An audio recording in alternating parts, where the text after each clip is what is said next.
Dean Henderson, Deputy Minister Lin, and Director General Chen of Taiwan CDC, and as well as our VP Peng of Academia Sinica, and dear colleagues and TIGV students, welcome to Dean Henderson's lecture. When Dr. Henderson was the Dean of School of Public Health at Johns Hopkins University, I was the student there. So he's my professor, so I always call him Dean Henderson rather than Dr. Henderson. Dean Henderson is a distinguished scholar at the Center of Biosecurity of University of Pittsburgh Medical Center, and he is also a professor of public health and medicine at the University of Pittsburgh. Of course, he's also a professor of the Johns Hopkins University. He is the Dean Emeritus and Professor of the Johns Hopkins School of Public Health and the founder director of the Johns Hopkins Center for Civilian Biodefense Strategies. From November 2001 through April 2003, he served as the director of the Office of the Public Health Emergency Preparedness and later as a principal science advisor in the Office of the Secretary of the Department of Health and Human Services in the United States. Dean Henderson's previous position include Associate Director of the Office of Science and Technology Policy, Executive Office of the President of the United States, Dean of the Faculty of the Johns Hopkins School of Public Health, Director of the World Health Organization's Global Smallpox Eradication Campaign, and Chief of the Surveillance Section of the Epidemiology Branch of the Center for Disease Control in the United States. In year 2002, Dean Henderson received the Presidential Medal of Freedom. This is the United States' highest civilian honor, and he is the recipient of the National Medal of Science, the National Academy of Science Public Welfare Medal, and also the Japan Prize. It's also a very important international award. And this morning, Dean Henderson also received a medal from our national president Ma, and he's got this very distinguished medal, and in Chinese, 叫做大受锦心勋章. Okay, this is only for very outstanding international scholar who have a significant contribution to the welfare of the humankind internationally. So let us congratulate Dean Henderson for his as an awardee this morning. May we give him a big hand? But all of us, we know that Dean Henderson, the most important contribution is the eradication of smallpox. In the 20th century, there's a total around 300 to 500 million people have been killed by smallpox. How can we conquer this kind of human diseases is a very important one. And Dean Henderson's contribution is very significant. And he also published a book, Smallpox-Death of a Disease. And the book has been translated into Chinese by Dr. Lin Jixin, and he's also in the audience. Yeah. And in this, Dean Henderson has published more than 200 articles and scientific papers and 31 book chapters, and is the co-author of the renowned Smallpox and its Eradication. And he is also the founder, is a co-editor-in-chief of the peer-reviewed journal Biosecurity and Bioterrorism, Biodefense Strategy, Practice, and Science. So today we are very fortunate to have this chance to listen to this very outstanding scholar to give a very important talk on the smallpox, the death of the disease. And let us welcome Dean Henderson.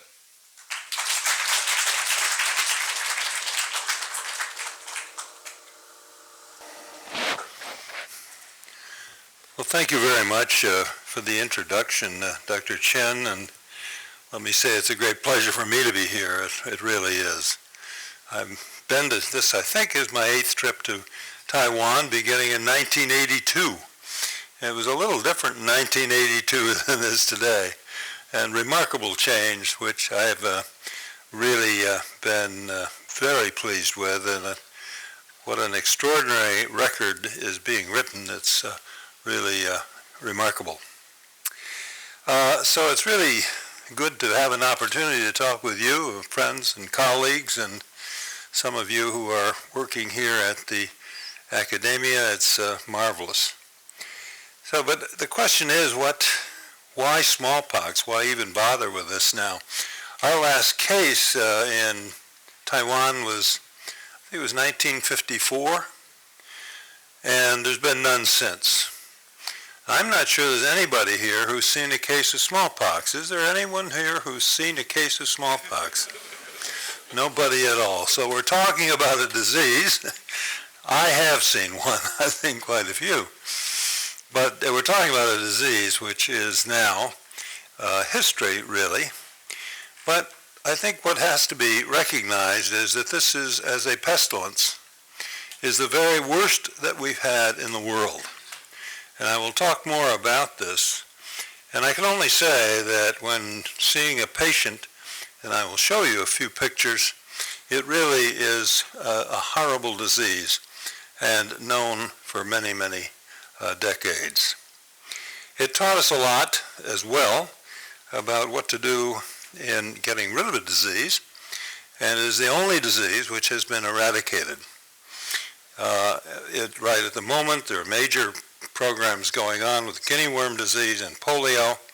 Both of them are running into trouble. But that's for another time, and I'm happy to talk about other things in question and answer if you like, but smallpox is a subject at this point. To put it into perspective, this is Professor David Oshinsky, who won the Nobel Prize, or the Pulitzer Prize, and this is his comment on the book and the smallpox. There's been no greater medical or humanitarian miracle in modern times than the eradication of smallpox. And as he says, it is the saga of a day-to-day struggle for international cooperation in a divided world. And indeed, this was a multi-national operation with the U.S. and the Soviet Union working right through the worst days of the Cold War, working totally in harmony. So we had it's a remarkable event.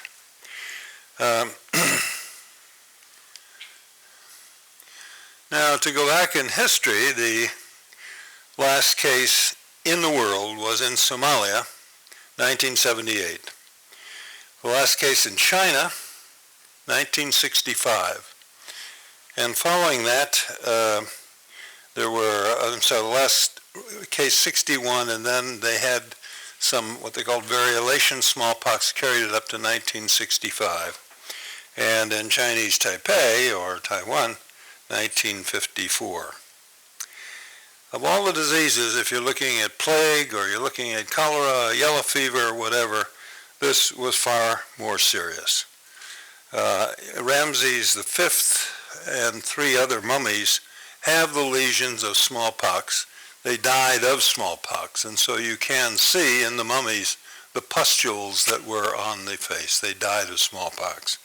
And that's 3,500 years ago, so this became a disease of man a long time back. We would guess probably somewhere before 10,000 years back. What is most remarkable is that there are smallpox gods for smallpox in native cultures in both Africa and Asia. It is the only disease for which there are specific deities in different cultures. And this this is Sitla Mata, which is seen the temples for this goddess, seen throughout Hindu areas, India and Bangladesh. This one happens to have spots like its smallpox, which was kind of uncommon. Of more interest perhaps to you are This is a god of smallpox on the right. The goddess is on the left. And you'll see on the right, this god has lesions like smallpox on his face. And it was said to be the god of black smallpox. Really, there's a hemorrhagic form of smallpox, which is called black smallpox. And presumably, he had greater power or something. We've been trying to trace this down as to what they really believe, but not been able to so far. But that is bringing it close to home. So you had it in India, you had it in China, we had it in West Africa, gods and goddesses for this particular disease. Now the disease itself is a virus disease, and the transmission was face-to-face, spread of the virus from one person to another. There was no treatment then, there's no treatment now. And the death rates usually ranged from 25 to 30%. This wasn't because the people were in areas of malnutrition or what have you. These are the same death rates that we saw in Europe when they had importations of smallpox even into the 1960s. So this was it is a very serious problem. But once the patient recovers, he's immune. And there's no carrier state like you would have in tuberculosis or would have in other diseases. When he is cured, he's cured. He cannot further transmit the infection. So you can think about smallpox in this way, which we did, that you have a case, that case, for the virus to keep going, it has to infect the next person and the next person, like a chain going on indefinitely. If you can break that chain, it stops the spread. And so this is reflected in the strategy we used, and I'll say a word about that in a moment. Most remarkable is that man is the only host. I think chimpanzees can be infected, but very rarely. They don't sustain the infection. And beyond that, it created a problem, because if you wanted to work with the virus in the laboratory, you had no animal model to work with. And this has been held up research which people have wanted to do to develop an antiviral product and to further develop a vaccine. To say something about the 20th century, we estimate that conservatively there were at least 300 million people died of smallpox. A figure to give you some metric as to what that represents was an approximation that the New York Times came up with at one point, saying, did you know that 120 million people died directly or indirectly as a result of armed conflict during the 20th century? And it's 120 million, substantially less than what were dying of smallpox. So I think you get the brief here very simply of this was a terrible disease with terrible consequences. So in this brief period, what I will do is try to give you something of principal features of smallpox and to identify then some landmarks in the eradication campaign. I won't go into these in detail, but we can explore things with questions as you wish. And then to talk a little bit about the program's legacy, because there are those who say that what it did was establish the principle we can eradicate disease and should, and there are others who have quite a different view of that, and I am one of them that has that different view, and I'll comment on that in a moment. Now, this is a case. It's a little Pakistani boy who's, as I recall, he's 3 years old. Now, he will have had 2 days of high fever, very high fever. May well have had febrile convulsions. And then the rash begins. And what you'd see initially would be just little spots on the face. You wouldn't know what it was. Then they begin to come up what we call vesicles, and you can see there are vesicles on the face. looking at this case, you'd have a hard time knowing or even thinking that this was smallpox. It could be chicken pox, it could be a number of different things. So this is now, we're 3 days of rash. So he's been infected, then 7 to 10 days have elapsed where he's feeling perfectly well. Then he comes down with a very high fever and usually goes straight to bed, and people feel so miserable they just won't circulate, which is also helpful in controlling the disease. And then after 2 days, the rash begins. That's at 3 days. Now you see, 2 days later, it's becoming pustular. We go on now to 9 days, and you can see the pustules grow larger. At the same time, those lesions are inside the mouth and on the tongue. It's hard to drink, it's hard to eat, it's very painful. If you've had a little boil on your hand or finger, and you know as it gets bigger and bigger, it's very painful. Well, this is what you have over the whole body. So the patients really feel miserable, they look miserable, and he isn't very happy. Then as you move on further, scabs form over the pustules, and then they will fall off. The pustular material does not exude, it's just there, it's absorbed. And then the scabs form, and then under those will be scars. And individuals who have smallpox, 80% of them, as we found, have permanent scars, so that you can see on their face, and they will carry those for life. So this is show you a picture now of this is a man from England, got the disease in Pakistan and returned, and this is what we'd call a more confluent smallpox. You can see the rash is just almost a solid sheet over the face and head, and you can be sure he feels absolutely miserable. And this is the same man. And that's the scarring that's left. And you can see the extensive scarring over the whole of the face. Now this was important in another way, in that it was observed way back, the 18th century, that milkmaids had a very fair complexion.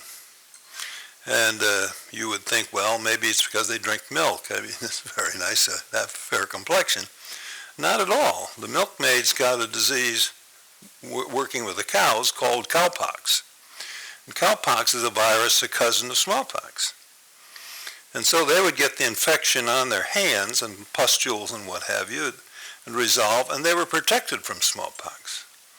So this led to the development of the world's first vaccine back in 1796, as Edward Jenner made this observation, then took material from the hand of a milkmaid and inoculated a little boy.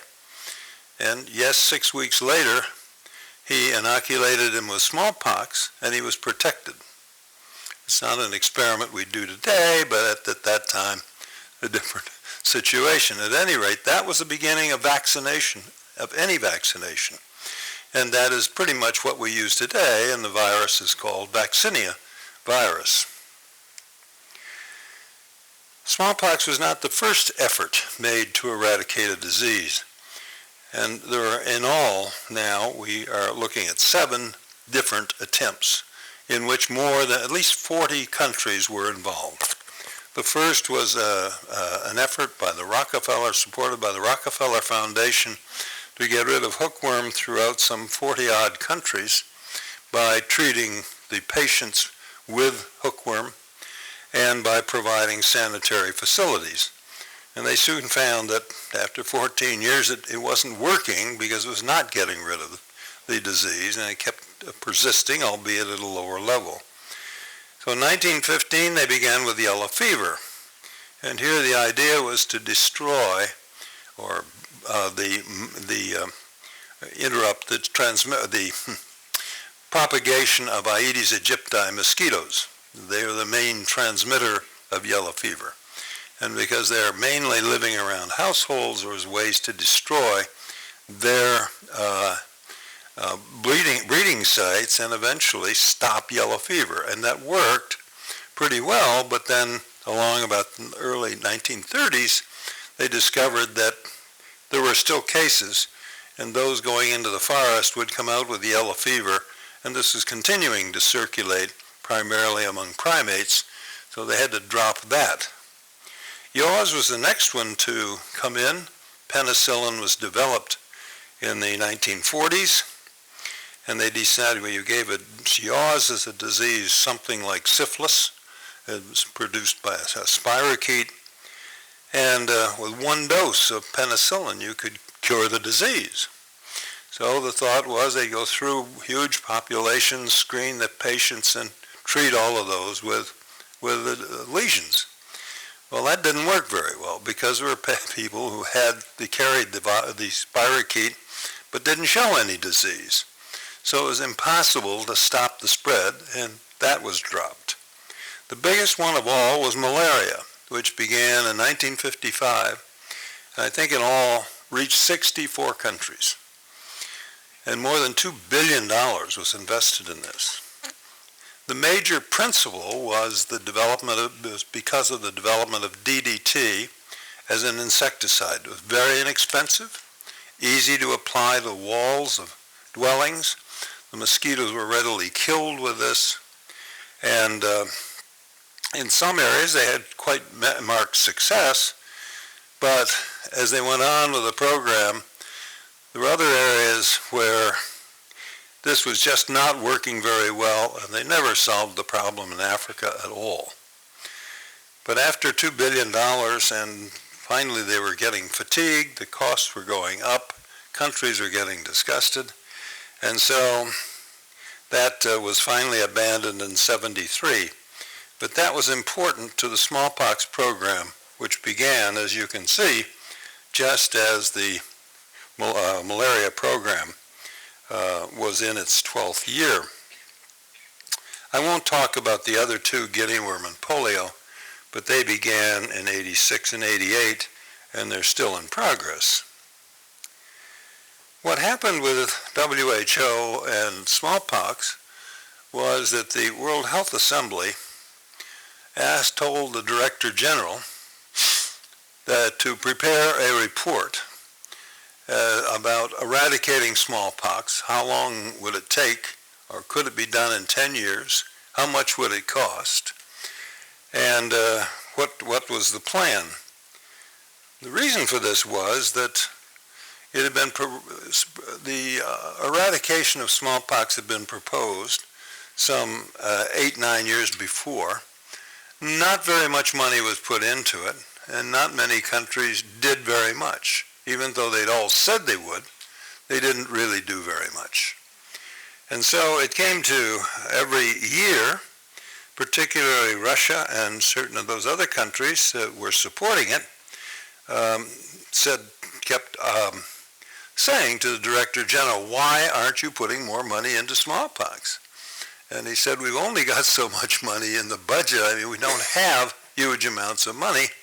But you're putting money into malaria, why don't you put it into smallpox? So Russia was supporting the eradication of smallpox, the United States was supporting the eradication of malaria. It's like the Cold War. I mean, if the US was for something, Russia was for something else, and vice versa. So the Russians were supporting this, and I think the Director General was angry because the delegates were all saying, you must do more, you're not doing enough, but not providing more money. And so finally, he put together a plan in 1966. I was asked to work on the plan, and so I went over, and in about 3 weeks, we drew up a plan, 10-year program, and it's a 2-part program. First part was to undertake mass vaccination in each country to try to reach 80% of the population.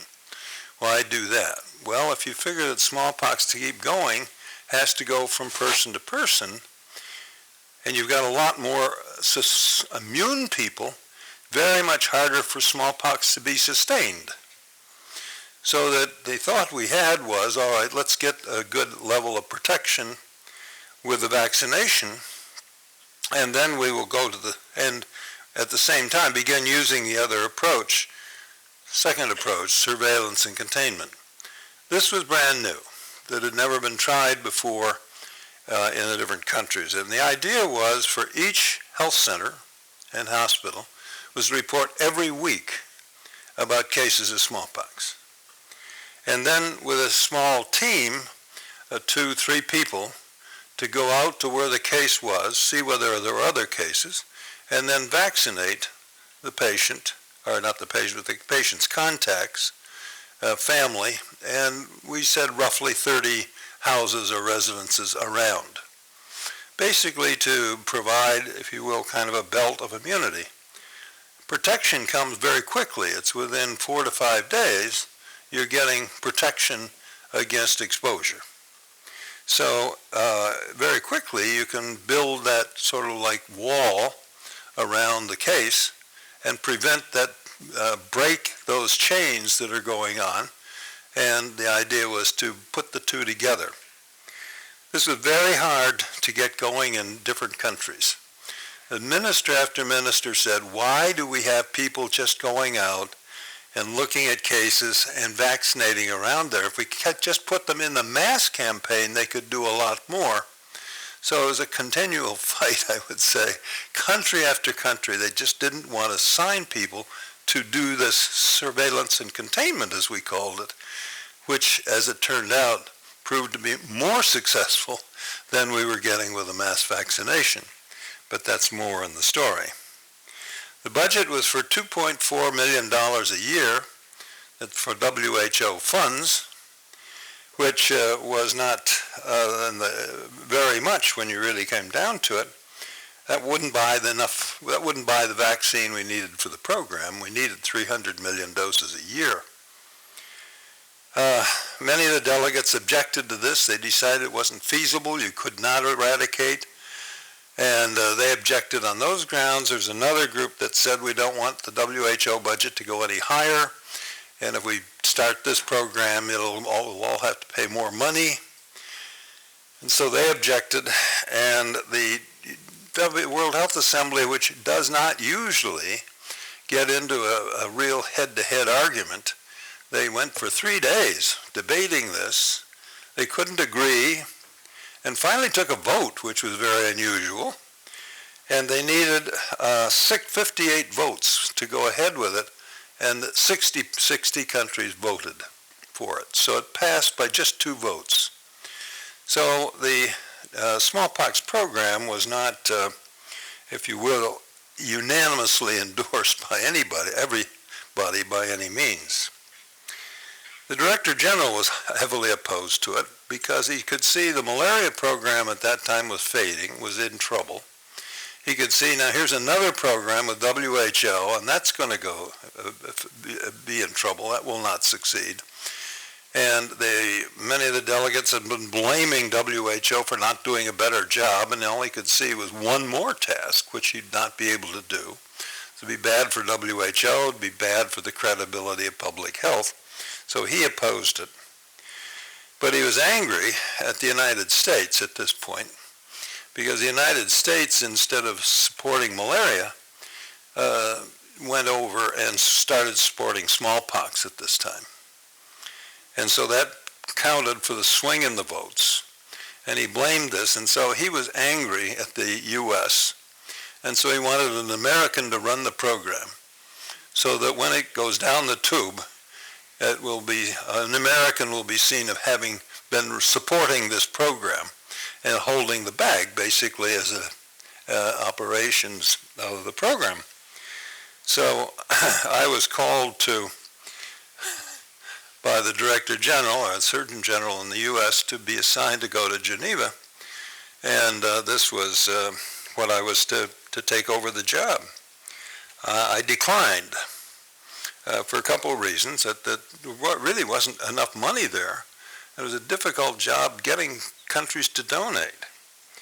And as I said, there wasn't enough to buy the vaccine that was required. And at that time, I was at CDC, and CDC had never operated a program in cooperation with the countries, any countries, in any disease. So CDC had no experience in this, not just me, it was the whole CDC. And suddenly we were talking about a very big program, and it was something I declined, and then I pointed out to the Director General, or Surgeon General, that in the Public Health Service, we just did not order people from place to place. We discussed career options. And I said, and he said, right. And he says, here's your career option. And I said, suppose I decline. He said, you resign. And I thought, at that point, I got the impression he was serious. And so with that, I went to Geneva to head the global smallpox program. In 1967, we were faced at that time, as we were able to do through surveys we did, about 10 million cases a year and 2 million deaths. Many of these cases were unreported. The number of reporting was less than 1%. In fact, in many countries, as little as 1/10 of 1%, although this was a disease that by the international health regulation was supposed to be reported. 43 countries reported cases, and the Assembly resolution provided for the headquarters to have 10 people. So we had 3 secretaries, and we had an administrative staff of 1, and then we had the others of us who had 4 medical officers, epidemiologists, and that was our total program, total staff.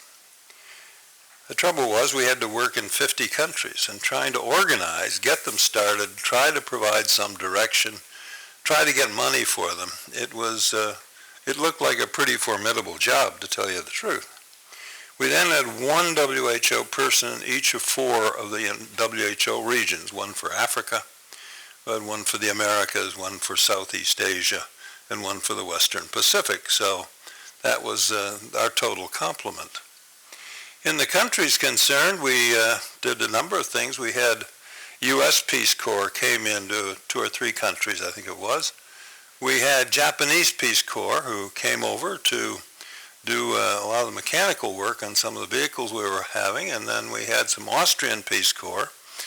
In fact, wherever we could get people, we were reaching out to and get them engaged.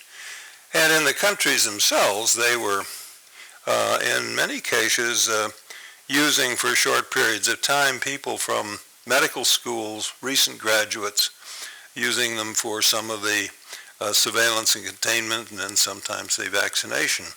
So there was not a lot of, let's say, WHO personnel and structure. But as we got on further, we had as many as 120,000 people working for periods of time as we got toward the end. This is what it looked like in the country, or in the world. It was just Brazil on the South America. Most of Africa below the Sahara Desert was infected. The blue countries were thought to be free of smallpox, but had importations at that time. You had the band of countries, India, Pakistan, Bangladesh, and Nepal, Afghanistan, and then Indonesia far to the right. That's 1967. One of our first problems was vaccine. We suddenly found there was no quality control internationally. So Canada and the Netherlands offered to test vaccine samples. We counted some 42 laboratories were producing vaccines in these countries. And the results came back, less than 10% of the vaccine met accepted standards. Less than 10%. So countries were vaccinating with vaccine which is subpotent, and their own testing systems were rather primitive. So that was a huge problem. Then the question, what do we do? What we did was we brought together the laboratory heads from 5 different countries, the Soviet Union, England, Canada, U.S., and Netherlands. And they basically in 2 weeks wrote a manual of producing freeze-dried vaccine, and then they themselves worked with the countries to help them produce vaccine, the freeze-dried vaccine, which could be so stable that you could keep it at room temperature at 37 degrees centigrade for a month. And so this really solved the problems for tropical countries and got a lot more effective vaccination going. And by 5 years into the program, indeed, more than 80% of the vaccine that was being used was produced in the developing countries themselves. And all of it at that time met accepted standards. We also looked at vaccination methods. And we really hadn't set out to do this, but an event came along that caused us to look at vaccination. The way you did vaccination originally, you had a vial of vaccine, which would be a liquid. You'd done the freeze-dried and a powder, and you reconstituted it. And they would take a little glass rod, you dipped it in, enough would adhere to the rod so you could put a drop on the skin. And then in most of the countries, the vaccine was sort of, you went through, scratched the area that had where the where the vaccine was. So the idea was to implant the virus in the superficial layers of the skin. It would then grow, develop a pustule, and in the course of this, generate the antibody response, which would protect them against smallpox. The U.S. was the only one that did this a little bit differently, and they had a needle, which is called the bifurcated needle, and it looks like this. You see the little two prongs at the end, and you dip that into the vaccine, and you got just enough adhering between the two prongs.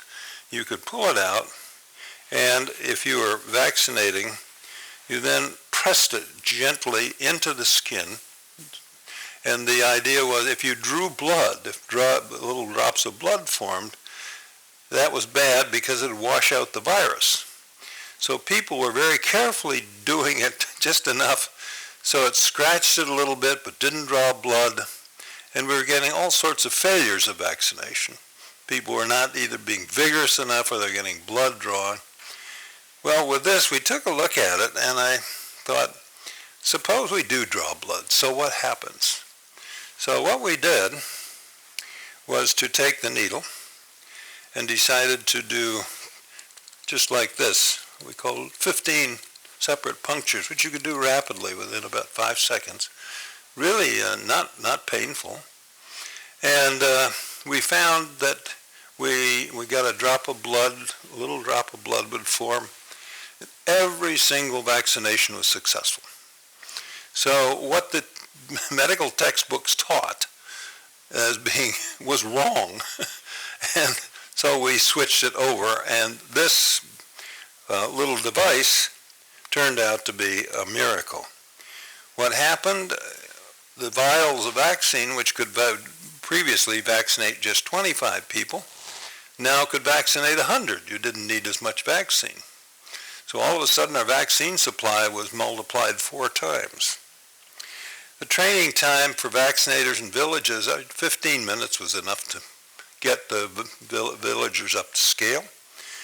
You could drop it into a little plastic vial that we fabricated, take it, drop it in a bucket of boiling water, boil it for 20 minutes, take it out, shake it, you're ready for the next day. And they cost us just $5 per 1,000, and you could use them well over 100 times. So it was what fit our budget very nicely. We didn't have much money, $5 per 1,000. It was terrific. And the idea, as I said, was to try to reach 80%. And we had teams that went after when the vaccinating teams went through, we had an evaluation team, which again, the ministers of health, we had a huge problem with this because we wanted them to do a sample survey, maybe getting 5%. And if they had not covered 80%, we had the team go back and redo it without per diem. And it was amazing with this device, the coverage rates went right up like nobody's business. Even in Afghanistan, which previously had been a problem, the coverage rate went from 45 to 85% within just a couple of months. But it was the quality control that was there and was keeping it going. So this was a new device, a new idea that went brilliantly in facilitating it.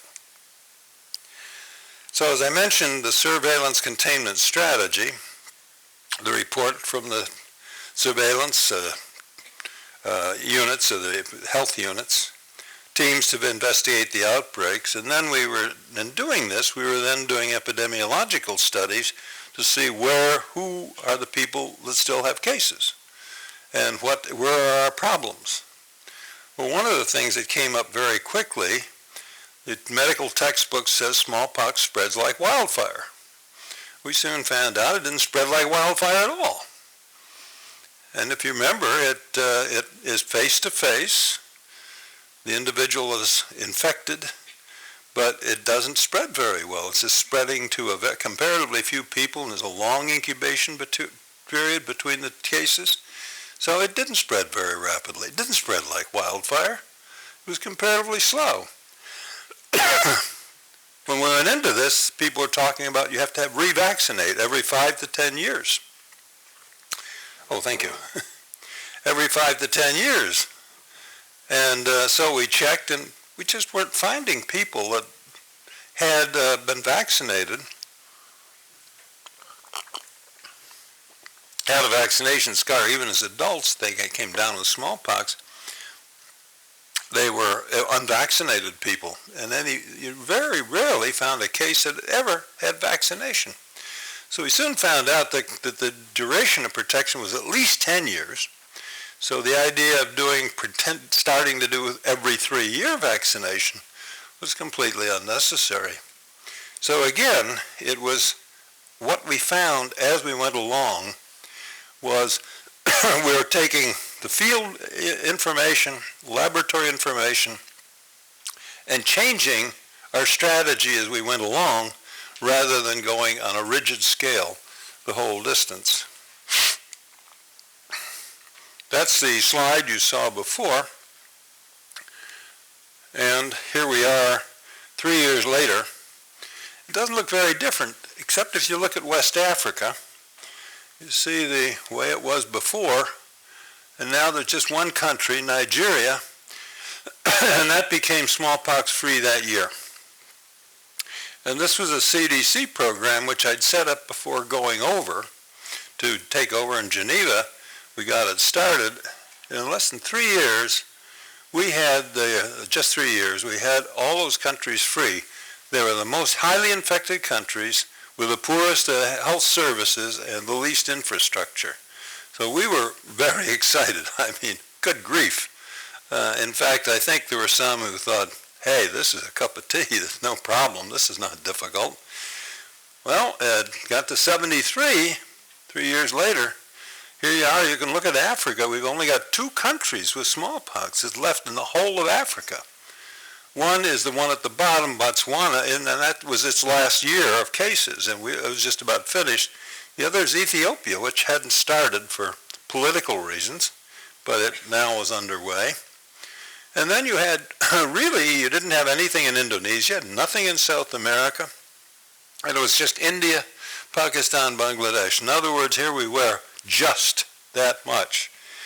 Well, this is where suddenly we began to find troubles. India was a particular problem. And the surveillance containment system really wasn't working very well. It didn't seem to stop it. And so we thought about, the reason as we put it together was that India and Indian peoples travel a lot more than we ever believed. And here they are as a jitney bus, you can see. It's really pretty well crowded, to say the least. And whole families would come into town, and one of them, two of them be working. And then somebody come down with smallpox, and the whole family go back to the village for a period. And so we were running behind all the time on the containment. This was a train that runs from north out of Calcutta.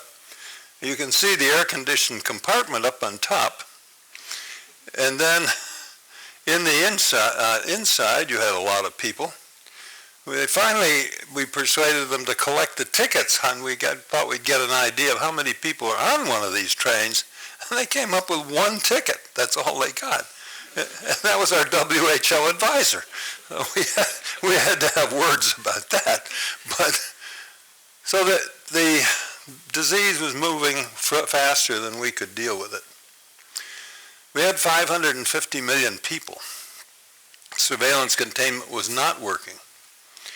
So in June of '73, we sat down and said, what can we do to find these outbreaks sooner and be sure we've got them? And we came up with the idea of using health staff for 10 days to try to visit every village in India within 10 days.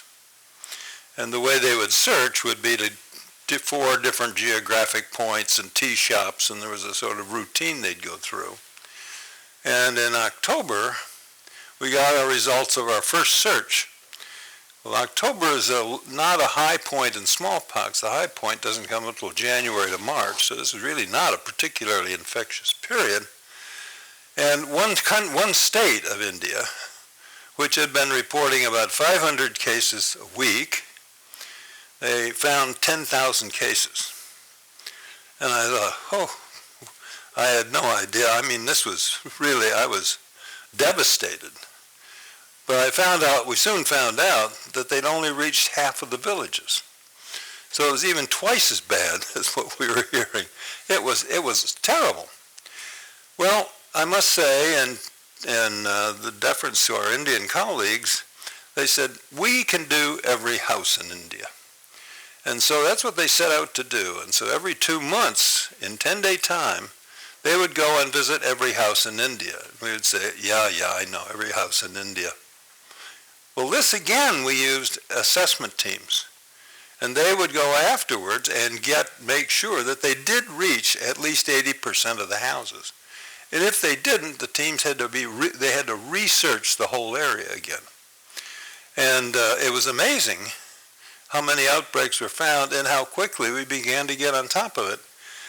And spring of 1974, I can remember it very well, sitting at a guest house in India, and we're looking at the data, and the number of cases is going up, but the search was working, and we were feeling very good. By gosh, we've got the scheme, it's going to do it in India. And then it was about that time there was a gas crisis in the Middle East, and they stopped shipping gas. You couldn't get it no matter what you did. Then the airlines went on strike. Then the railways went on strike. And then we began to get some strikes with the health service workers. And then the worst floods in, I think, 30 years hit the whole area, which was most infected, and made hundreds of thousands of refugees, and they were on the move. And it really thought nothing more could possibly happen, and that was the year that India exploded the nuclear device.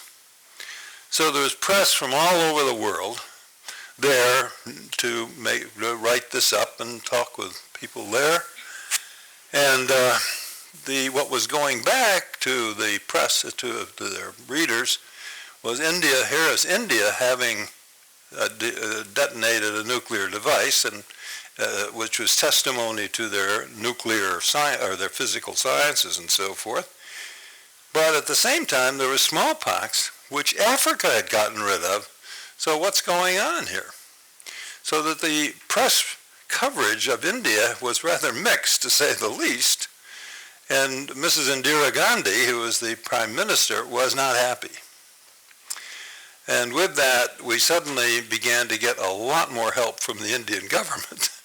And she did not like this at all. Within no time at all, well, then we put an emphasis on this. People were still emphasizing we've got to vaccinate more people.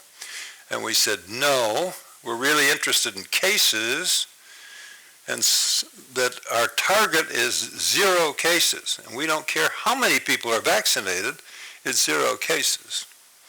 And so Schultz, who wrote the Snoopy pieces, I won't go into detail. I was sitting next to him at a dinner, believe it or not, and I was sort of wondering, what do I say to Charles Schultz? I didn't know, so I sort of laughingly said, I bet Snoopy hasn't been vaccinated. An inane statement, but at any rate, it was conversation. He grabbed a piece of paper and put it down, and he started, said nothing. He just scratched it, and then he handed this to me. And he said, no, he hasn't been, but he wants you to know he's behind you. So this became kind of a mark here with Snoopy, smallpox target 0. So these things happen. On August 15th, 1975, the Prime Minister usually speaks from the Red Fort in New Delhi in a special speech. And she did, saluting India on its 28th anniversary of freedom and announcing India's freedom from smallpox for the first time in its written history. And I will say, at that point, it hit me emotionally to think about this. For the first time in written history, here's one of the most populous countries in the world with no more smallpox. Well, that left us only Ethiopia, but Ethiopia is 3 times the size of Taiwan, largely highland, over 5,000 feet. Their health facilities serve 5% of the 30 million people there. A lot of areas that had no health services at all. You had to travel largely by foot and by donkey. And in the middle of all this, in 1970 or 74, the Emperor Haile Selassie was assassinated. There was a Marxist takeover. All of the countries removed their personnel from the country because a civil war began. And one of the few groups left was our smallpox people. And nationals and the internationals alike stayed. And they managed to, our person in Ethiopia who was in charge of the program, Ciro de Quadros, a Brazilian, managed to persuade the revolutionists that the smallpox program had to go on and that the smallpox team had to travel. And so they continued to travel, sometimes under armed escort and sometimes not. And this is when kidnapping began. And we had one helicopter, we had 2 helicopters, and one of them got captured. And there was this ransom note, how much they wanted. There was negotiation, and finally they got it released, the United Nations did. But by that time, the Canadian pilot there had managed to get all of the rebels vaccinated, so it wasn't time totally lost. But that was the type of people who worked in the smallpox program. It was very characteristic. And that was Ali Milan, who had a fairly mild case, 26th of October 1977, the last case of smallpox. 1980, World Health Assembly met and declared that the world is free from smallpox and recommended smallpox to be discontinued in every country. And within 2 years, that is what happened. And that was the World Health Magazine, which was rather a colorful statement at that point. Well, people have said that this gave everybody courage to go on to more eradication programs, but that was not what we saw in this early on. And what we found, what was so surprising, our African vaccination teams, working well with the team leader and 4 vaccinators, and working with the local people, they found that average vaccinator could vaccinate 500 people per day with vaccine. And you put it together, you have a team in 1 year can vaccinate 400,000 people. So this is a very inexpensive operation, very good about the use of vaccines. And so at that time, this was the only nationwide program in most of the developing countries of any sort. The only exception, I think, was China, which mounted a program beginning in 1960 and did try a nationwide vaccination program. It's the only one at that point. So we thought, why aren't we giving other vaccines as well? DPT, polio, measles, these were being used in many other countries. We convened a meeting to discuss this just 3 years into the program. And there was agreement that we should go ahead, use mobile teams, supervision, and so forth, build on what we learned with smallpox.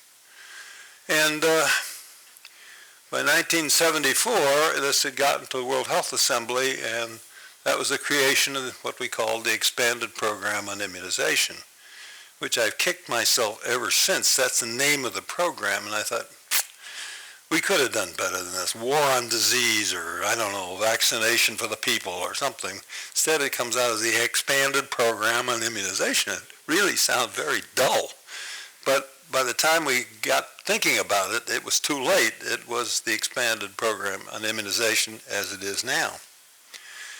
So the idea was to throw in surveillance and begin that with particularly neonatal tetanus, polio, eventually measles.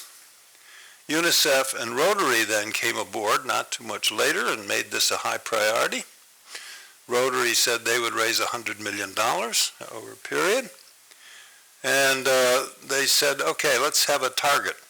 We're going to get 80% coverage of the children of the world by 1990. Which is 16 years, and this seemed, I think, to everybody pretty ambitious. Well, what happened? I apologize for the graph. I think this is from a UNICEF graph, and I think they could have been a little more clear on it.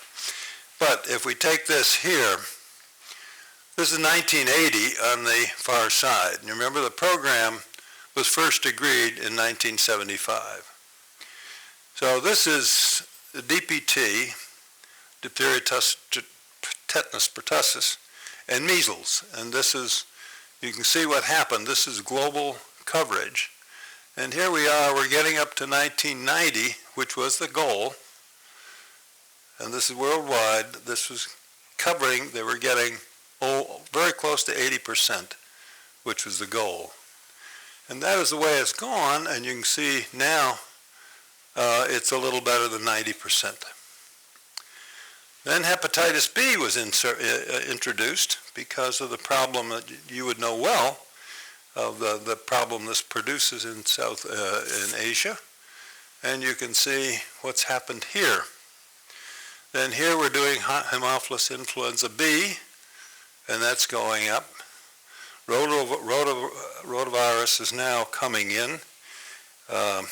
H influenza B is now being introduced. So it's this is the immunization program, which you hear very little about. Mostly what you've heard about is the polio eradication, which I will admit I, for one, was against it. And for a very simple reason. You have a vaccine with polio, which takes at least 4, 5, 6 feedings to get full protection in developing countries. Smallpox took 1. It's a heat labile product, so you have to carry it into the field in refrigerated containers. Smallpox, you didn't need that at all. When you got smallpox, if you didn't do a satisfactory vaccination, you didn't get a little pustule on the arm. You knew it failed. With polio, you couldn't tell. So my argument was, until we have a decent polio vaccine, we should not be talking about polio eradication. But it went ahead in any rate, and that's what we have now. And I think it was unfortunate because the program began really without a global plan. There was no plan, there was no budget, and it was more of an emotional kind of thing. We really should eradicate polio. And it was not rational. And so it's too bad. And right now, we won't discuss where it is. They've done wonderful work. They've really gotten rid of a lot of polio, but it's anything but finished. And this is vaccine coverage in the Americas, which gives you something where I think the coverage data are even better. But you can see 1980, and this excludes the United States. So this is Latin America and Caribbean. So you got 1980, you're looking at DPT, measles, and polio in the 50s. And right now, 2011, we're running pretty close, 92 to 95%. In 1985, they decided they would try to get rid of polio in the whole of the Western Hemisphere. This was before the Eradication Program, which only got started 3 years later and modeled on what was done in the Americas. But within 6 years, the last case of polio occurred in the Western Hemisphere. Now, this led to a problem because the Caribbean countries were very upset. Why were they upset? They didn't have any polio to eradicate, and they wanted to eradicate something. So they decided they wanted to eradicate measles, which a very wise chairman of their advisory group said, I don't think so. That's not going to work. Because measles is so transmissible, and I just couldn't see they're ever going to be able to do it. Well, their wise chairman, which was me, was wrong.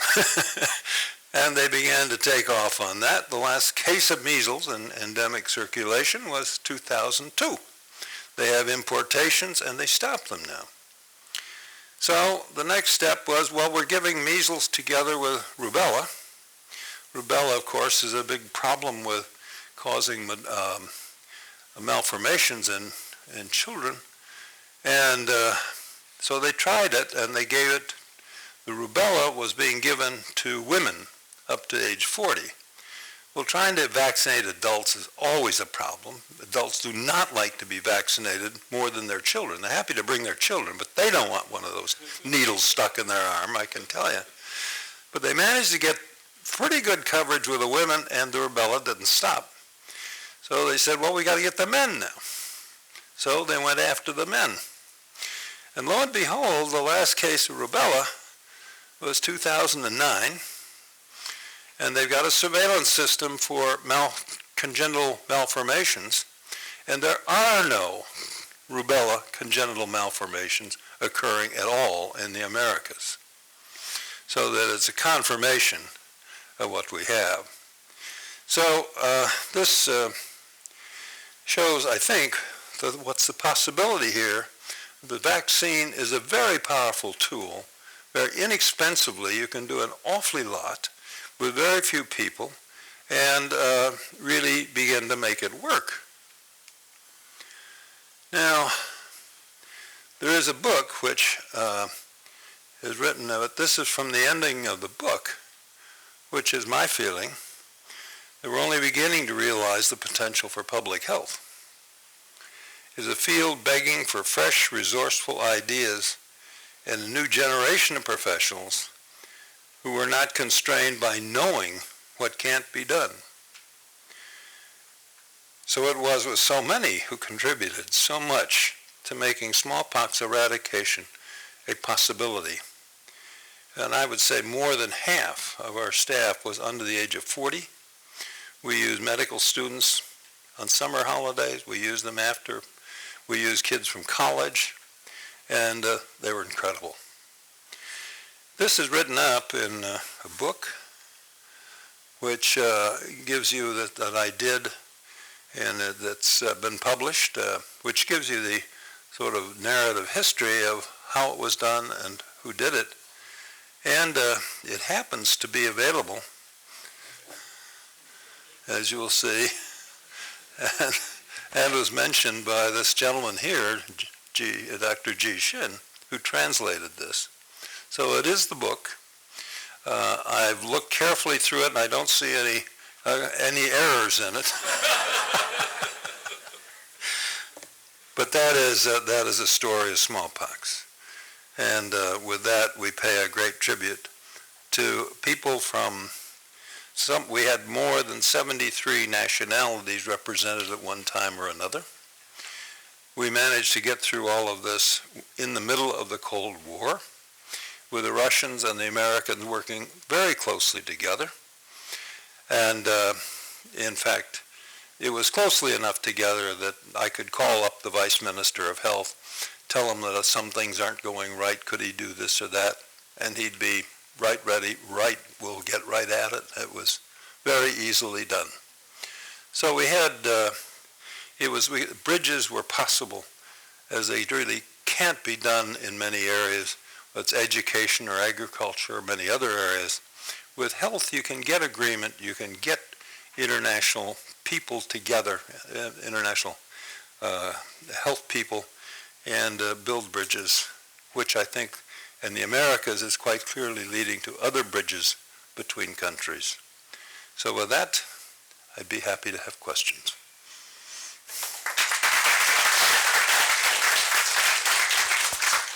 Thank you very much, Dean Henderson. Now, his lecture is open for question or any comments from our audience. You want to take a seat? Yes, Meishan. As Dr. Ho, our investigator in Institute of Biomedical Sciences. Meishan, please. Dr. Henderson, it's a wonderful talk. It's Just all a minute, wait till we're finished here. Okay. Meishan, Dr. Ho is a vaccinologist, vaccinologist, infectious disease physician. Good. But I'm not going to ask anything about vaccine or infectious diseases, but I'm more interested in history. I think this is a wonderful story about how science worked and how a team of people work.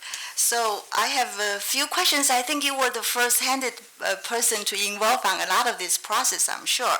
First, how was Americans switched from supporting what were they supporting, to switch to supporting eradication of smallpox?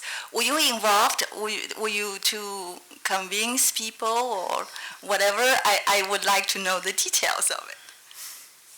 Because well, it's a rather more complicated story than you might imagine, but an interesting one.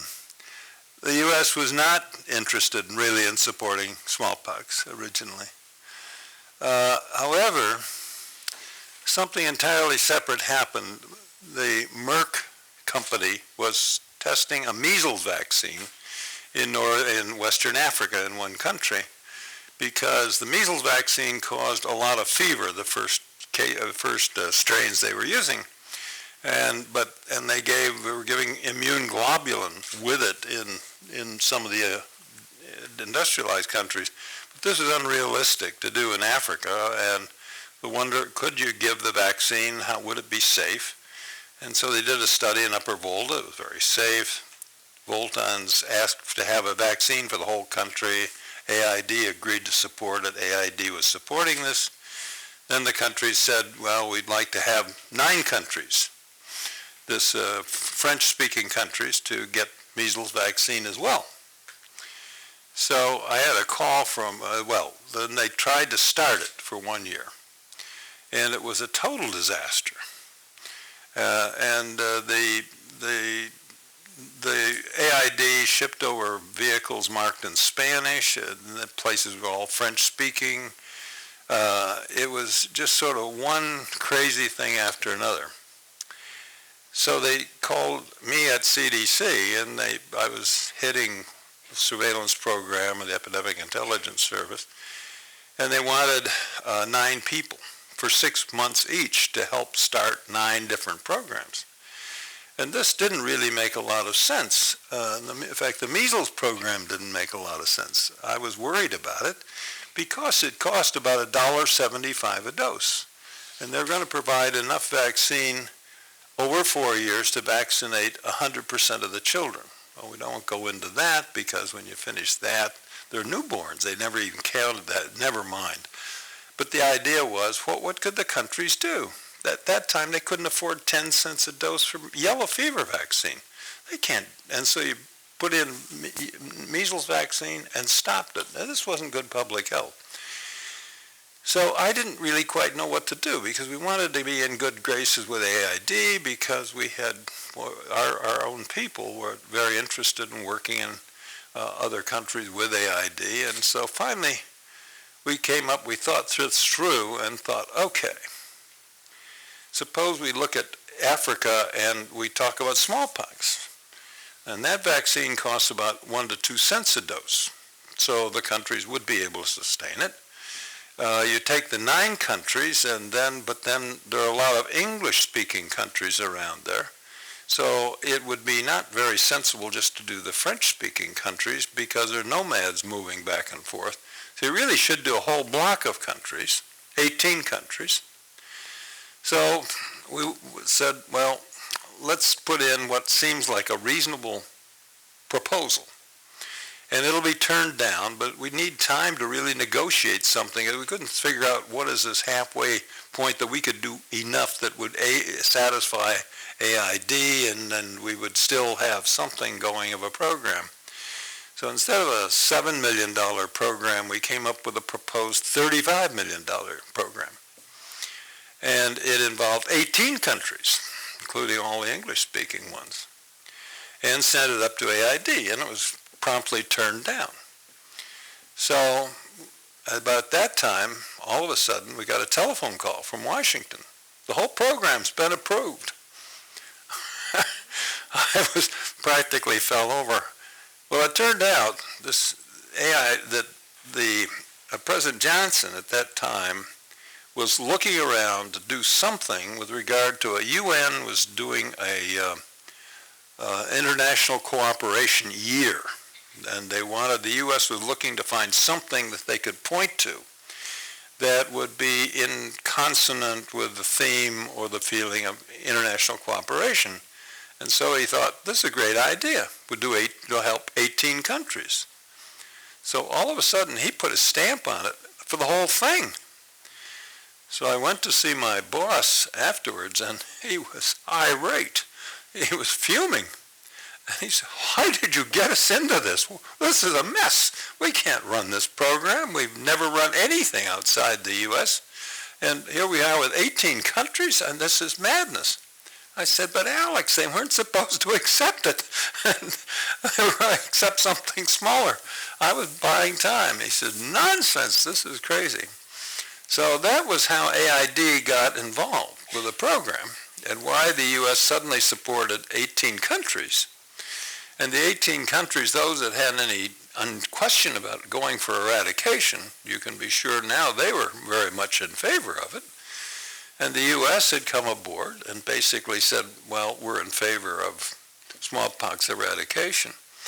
And that was enough to buy the 2 additional votes. And suddenly this crazy program got started with less than half of the countries voting for it, or more, just slightly more than half the country voting for it. And a program that most people were convinced it wouldn't work. Mei-Jiang, you another question? Any other question from the audience? Yes, please. Dr. Henderson, a very interesting talk. And I was just curious about, since the eradication for the smallpox disease, what do you think about the idea about the leftover viruses? Because the scientists have been arguing back and forth against whether the virus needs to be destroyed or not. I was just curious how you think about this.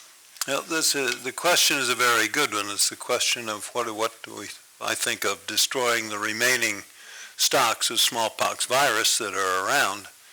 And indeed, there are 2 places which are holding smallpox virus.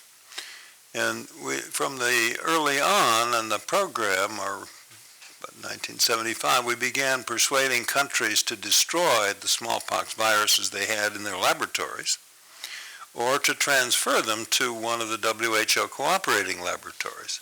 One was in Moscow at the Institute for Virus Preparations, and a very good group had been working with us steadily on the research, and the other was CDC in Atlanta.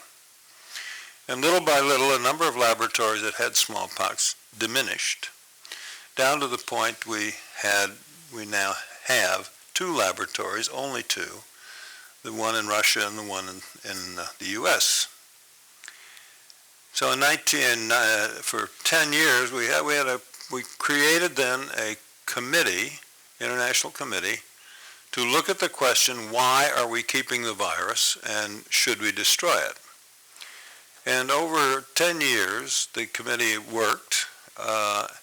They consulted, I was on the committee, consulted all 5 of the major microbiological societies and asked their views. What would you think about destroying a virus? And you're basically losing genetic information. That is understood, but the risk of keeping the virus, as we saw it, came to the conclusion eventually that overrode the objection. We felt it should be destroyed. That's the way the committee came out, and we had 5 major international and national. We had Russian and U.S. major microbiological groups that agreed in writing that this is a good idea. So in 1995, the report went to the Director General and was due to be voted on by the World Health Assembly. When suddenly a country I know well, we use the term in WHO, the U.S. objected. And why did they object? Well, they felt we should keep the virus so that we can do more research and develop a better vaccine. Or we would develop antiviral agents, and that was the argument that was used. So it was agreed by the Assembly to postpone for another 3 years destruction, and the research could go on in both Russia and the U.S. All the protocols, each research protocol has to be approved by an international committee, and the laboratories will be reviewed, visited every 2 years to ascertain that they really are meeting all the requirements of containment. Well, I came up in 95, 98, 2001, and each time it was the U.S. and Russia and a couple of other countries said, no, we shouldn't destroy it yet. We've got some more research to do. So finally, it has come to the point where quite a number of countries have said, right. Now, now we're looking at 2011, I think, when they met, maybe 2010. And basically, those in the Assembly said, enough is enough. So let's take another 4 years, get your research out of the way. You've now fulfilled what you wanted. You've developed a different vaccine. You've developed antiviral materials. So there's no excuse for going on with this, and we think it should be destroyed. So this is due to be voted again in the World Health Assembly next year. And so we'll see what happens. But I think from the standpoint of those who say destroy, I think our view was that if it is made that a resolution, probably in the World Health Assembly and perhaps in the Security Council, that if after X date, any laboratory, any scientist, any country still holding smallpox virus will be guilty of crimes against humanity, de facto. We felt that this would be persuasive to a country who might, or people who would like to go fiddle around with it a little bit if they had any access to it. And particularly countries would be deeply concerned if they undertook to do some research on it outside of the 2 which are presently under control. So that's where we are at the moment. And what will we do about the viruses that are still there? And I have not changed my mind since 1995 when we came to the final conclusion of the committee that we should destroy the virus. Any other question? Yes, please. Yeah, Dr. Henderson, I mean, the smallpox is a very successful story, but that's, organized by WHO or United States. However, in Taiwan, sometimes we will get involved in the politics in this kind of issue, just as in H7N9 case. Yeah, how can we develop a system to coordinate in the aging societies such as Taiwan, how to manage the relationship between patients, medical doctors, or the hospitals, and at the same time the drug company and the government. How to organize this kind of complex relation to build up a better health system? Yeah, I understand your question of what could you or the Asian countries get together to come up with something in the way of a recommendation to to resolve the problem? Am I right on that? Well, I think they've pretty much all expressed themselves very much in favor of destruction. I don't know of any Asian countries that really have been in favor of retaining it. And the primary discussions have gone on in the World Health Assembly. It's a comparatively small group of people, number of countries, who on behalf of some of their own scientists have argued the case that we should not destroy this genetic information because it might someday tell us something. Well, the viruses, I don't know how many specimens have or different strains have been sequenced. I don't know. It's a huge number, 50 maybe. There's been every bit of information that one can extract based on today's methods, which are pretty advanced, have been extracted. Nobody can quite at this time come up with anything much more we can do. So I'm not sure what more could be invoked here other than basically the argument, which is insoluble, is it possible someday you might want to have the virus and draw something of the information there for some sort of research which you can't think up at this point in time. So that is certainly a primary argument. Now the question, they've also said, all right, we should keep it so that if we need to develop a better vaccine and an antiviral drug. So there's been work done on the idea was a vaccine, and I think was stated in a statement that came from the assembly that we want a vaccine that has no complications, is as protective as the best vaccine we have, and can be given with one dose. Well, that's asking quite a bit because it's pretty hard to identify any vaccine that doesn't have some complications associated with it. I don't know of any, if there are. So it's an impossible considerations that they put into this as one problem. So that's the other argument, is that we would develop then, instead of a vaccine, we would develop an antiviral product. Well, there has been an antiviral product developed. It basically goes by the name ST246, which does have an effect on what you can do in the test tube and what you can do using rabbit pox in rabbits or mouse pox in mice or what have you. But what will it do with humans? Well, they just finished some studies with monkeypox in monkeys, and it doesn't seem to do very much once the rash begins. Once the rash begins, it does not seem to do anything. And that's the problem if we were, let's say, faced with an epidemic, and you could give this product, who all do you give it to? Well, the drug at the moment runs $140 for one course of treatment of 10 days.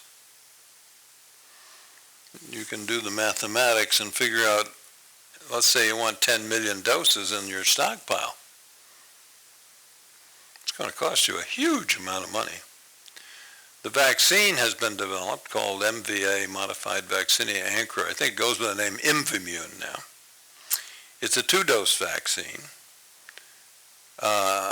and it is not freeze-dried at the moment. I can't imagine with an epidemic of smallpox where you're going to protect somebody and say, we're going to give you a vaccine to protect, but you've got to do 2 doses and it won't protect for 6 weeks. I don't think that's going to sell very well when you've got the present vaccine, which causes somewhat reactions, greatly exaggerated by those who are doing research to develop a more attenuated vaccine, but it causes some complications. But we sure don't want to use the vaccine. We're not planning to do routine vaccination ever. So why are we concerned about a vaccine that produces very few complications? But they are there. Why do we develop and spend a huge amount of money, develop another vaccine which is going to cause no complications? And how much are you going to pay for it? Well, that's $40 per vaccination to do it. $40. And say you want a vaccine reserve of 100 million doses. You're into the billions right now, $4 billion. And then does it have a shelf life? How often will you have to replace it? And it becomes absolutely preposterous. I think we've got enough problems with budgets and what have you that I don't think this is really worth doing in the first place.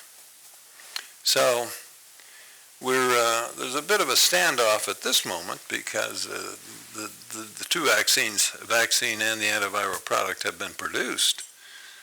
But can we afford the antiviral product once? It's $140 for a single treatment. And $40 to vaccinate with that disease, with the present vaccine costs us $3 a dose. $3 versus $40, I see a difference there. $3 versus $140, I see even bigger differences. So I think that, and this is understandable because there's a lot of investment of research and evaluation and what have you to develop a new product. There's no question. No matter what you do, you're going to spend a fair amount of money. And to try to develop any product is going to take a tremendous investment. But with smallpox, I think the general consensus is the risk that this is going to be used in any sort of terrorist event is exceedingly small. It's not zero, but it's exceedingly small. That if it did, the vaccine we now have would certainly protect. And we've gone through and modeled this and everything else. It protects very well. So your take rate runs 95, 98%. We've got a vaccine. It's also the vaccine we're now produced runs $3 per dose. It's a tissue cell culture vaccine. And its shelf life, I think we've had some batches of vaccine that go back to they were produced in 1958. And still very good. You do it minus 20 degrees, freeze-dried vaccine. It may last forever, so that we don't have to really replace it every so many years because of a shelf life. So that I think in some ways, my own feeling is that people have lost some perspective with regard to smallpox. And I just don't think it's that big a problem that we're going to have to face, because I think it's very unlikely it's going to be used. There can be other products that could be used by terrorists, but I don't think they can get their hands on this in any case. Any other question? Yes, last question, please.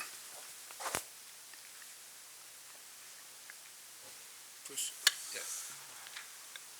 Mine is a comment. I'm a Nigerian. You mentioned that Nigeria was the last country in West Africa to have smallpox eradicated. That period was when we had civil war, 1967 to 1970, when the civil war stopped. So the possibility of the disease not being eradicated would have been due to a refugee problem and since the disease is spread face to face, so that was the issue, that must have contributed to the disease being sustained. And again, lack of penetration to the areas where civil war was intense. So just a comment. Yeah, I think this is a very pertinent question, and I thank you for asking it. Nigeria was delayed, I think you saw from the map, but it was a bit behind the other countries. And at that time there was a secession going, there was a civil war that had begun, and so that there were problems, but the area where the Civil War was actually turned out that this was not so much of a problem. It was not smallpox in that area. But the country was obviously, when being in a civil war, was very much distracted. But what was amazing was throughout this that Nigeria really kept the teams working and what have you, despite having to divert resources and people to contain the problems of the secession. And the last cases occurred in what are we looking at? I guess it was 71. And actually the number of cases that occurred in 71 was a very small number of cases up in the north. And it was in a fairly circumscribed area. And they just really, the surveillance was not tight enough, and by the time they discovered it, they had a number of cases, and within a very short time, they wiped that out, and that was the end. So I would also note that of that whole big area, Nigeria accounted for, I think, 66% of the total population. So Nigeria is a very populous country, and added up all of the population of those 18 countries, Nigeria accounted for more than just about almost 2/3 of the population.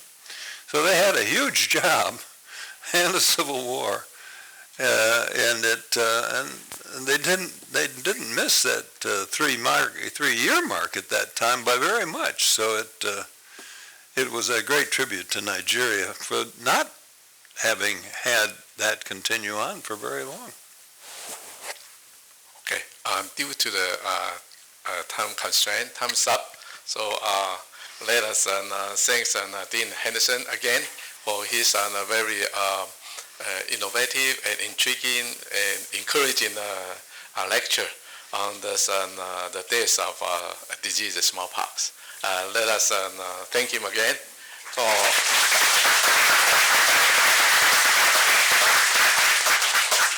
Okay, and thank you very much for your joining us. Thank you.